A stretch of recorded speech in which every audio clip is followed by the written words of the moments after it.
Outside the The box. box. All right. So, however you want to put it, we'll be discussing basically who's the most underrated or like kind of more pleasantly surprising player of the season. Yeah, who surprised you the most this season that you didn't expect to be performing the way they have been? Thus far. A lot of players come to mind. If you're You want to start, Dave? If I'll start. A lot of players come to mind for many different teams, many different leagues. You can think of young players coming out, shining up. What you didn't think that it can happen, or like you didn't believe it was gonna happen. You got older players stepping up as well that you can talk about. But my choice, and a choice you guys probably already know, a choice that not many people thought of in the beginning of the season starting. Pedri. The young man himself, Pedri. Pedro Gonzalez Lopez. What a talent this guy is. Who would have thought? None of us, not one single soul in this world thought this guy would perform like this. I thought he wouldn't get any minutes. No one thought he was Really? gonna get minutes. I didn't think he was gonna get any minutes. I thought Thing was gonna be better if anything. Ricky Puig, yeah. I thought Puig would get more minutes over him if anything. But look at this guy. This guy's balling. He's 17 years old, and he's starting. 18 now, boy. 18 now. When he started for Barca, Yeah. man. Crazy. He's a starter now. He is And he's a crucial starter. for the team too. He's legit a crucial He's not starter. just there to run around. He's making an impact. He's doing bits. Who would have thought this 18-year-old? Oh, I think it's not working now. Was coming out here to make Would've thought bits. this You know, like team it's looked crazy. like would do it. He's a talent, and I think he's just he's got a lot of future, a bright future ahead of him. Him and Fati Definitely. can do a lot, and we'll see. That's my pick. I'll get it. I don't know. All right. I see. Anyone want to go next? Anyone got someone in mind? I do. I'll say mine. Yeah. As much as I didn't want to go for a Juve-born Juve player, I don't know. You've been born. You've been born. Schalke Okay, anyway, born? yeah. As much as I didn't want to go for a Juve player, it has to be McKennie. He came in on loan. Didn't really expect anything about him. I thought he was gonna be a squad player, just a role player. Wait, he's on loan? Kinda, Yeah, he's on still on loan. yeah, Oh shit! I he's only thought on they bought loan. him. They'll definitely buy him out with what he's doing. He has 3 goals, 2 assists in the Serie A. Then he has a goal in Champions League against Barca. Big goal for that matter. He literally is the player that makes this whole Juventus team click. Without McKennie in this midfield, it's not the same. He's the first one to press the defenders. He's the first one to press the midfielders. He's the first one to press their forwards. He's really on everywhere on the pitch at all times. He's just a talent. Talk about a player Huh? who takes advantage of the situation he's in. Yeah.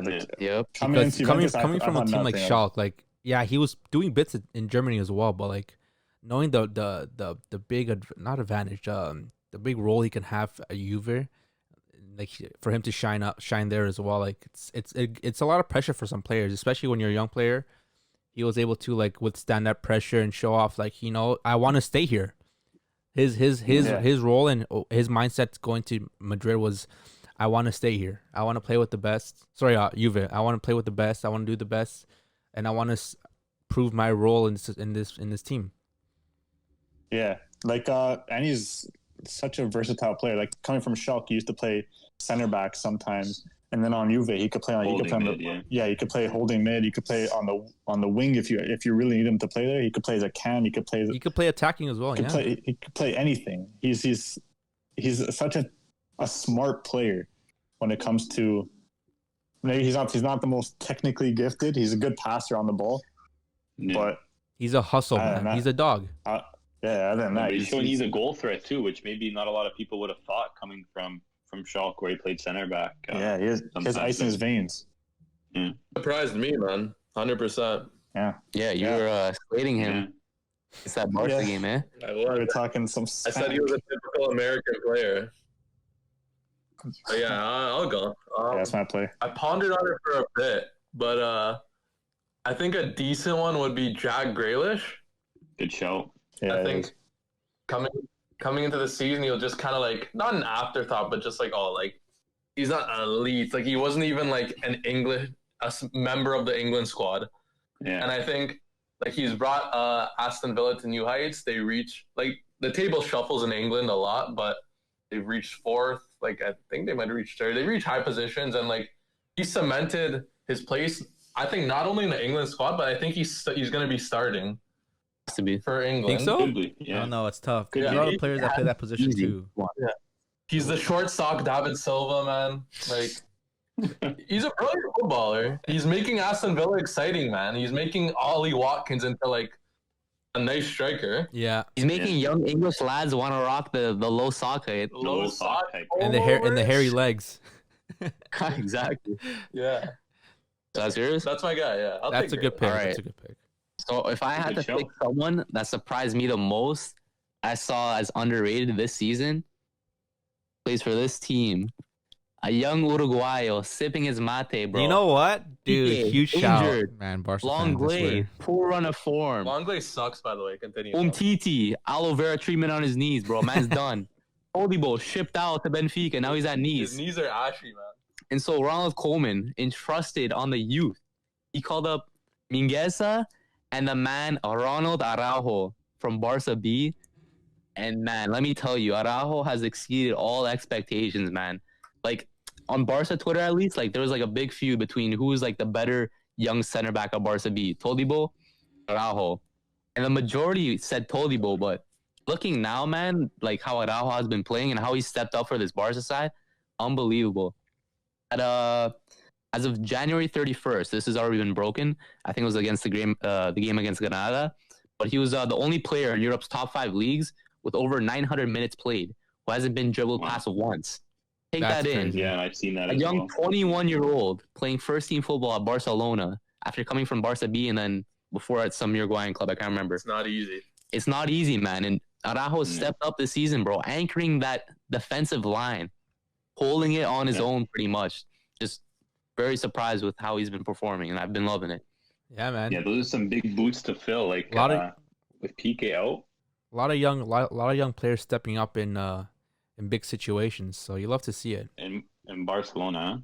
In any Yeah. team, Yeah, like sure. you got McKennie, you got like even players in Arsenal. You got Saka, you got Smith Rowe stepping Yep. up as well. You got Mason Mount stepping up for Chelsea now.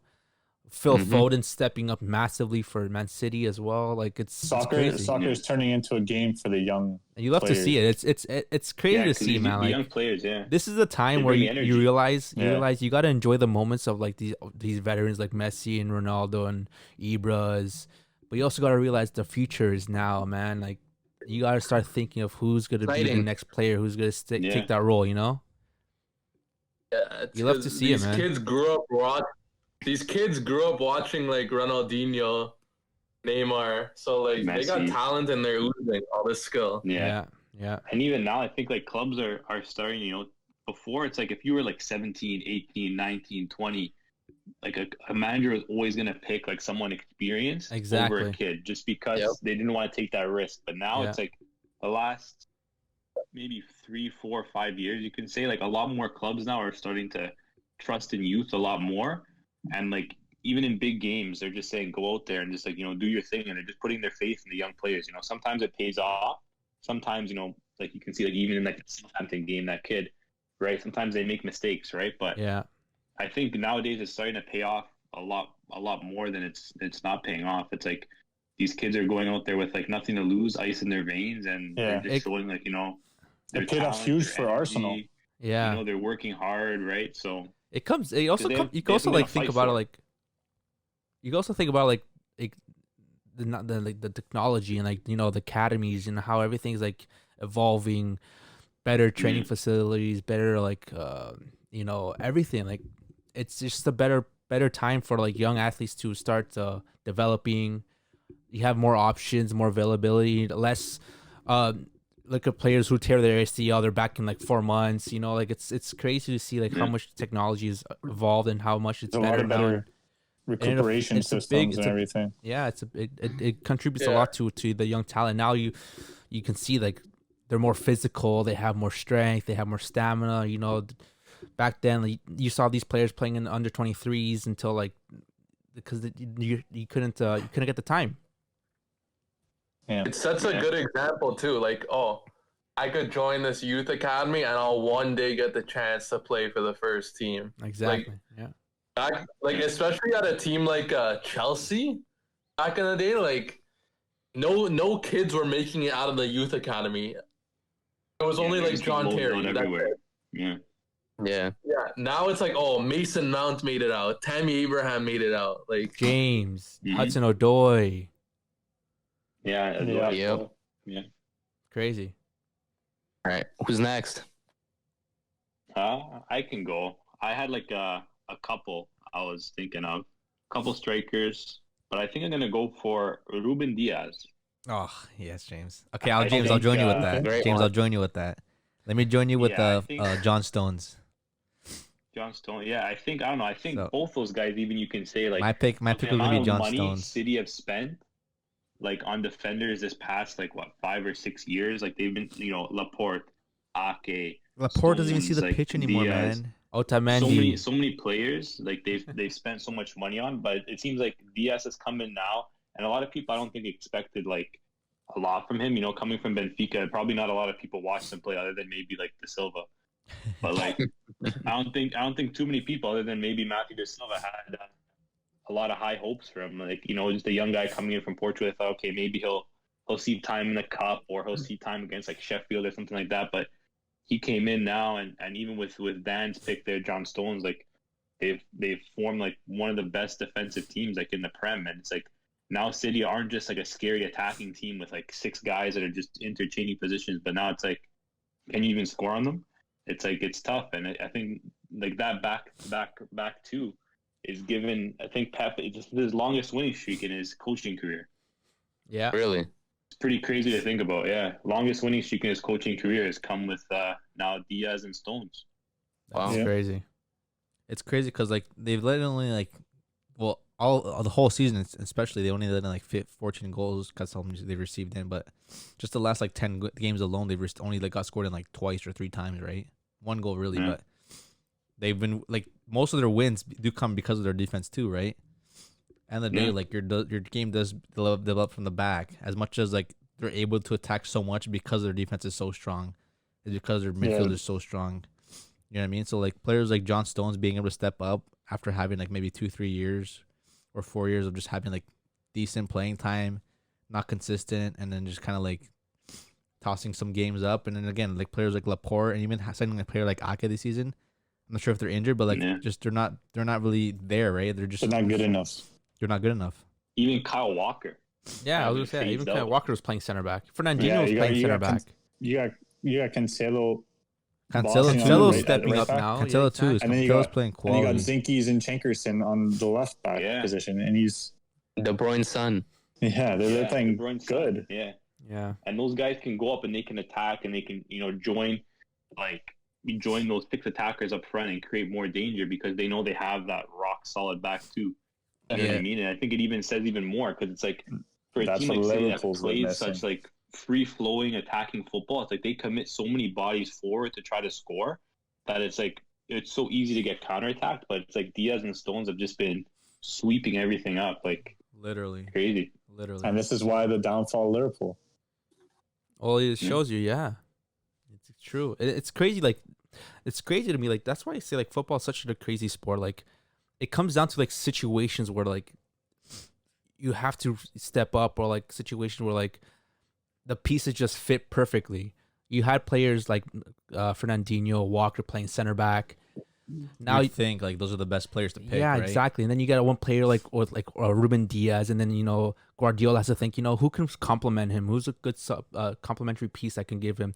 John Stones steps up now, and then you have players like Cancelo who's stepping up now. Like it's just, the whole situation for Man City is just very, very good at the moment.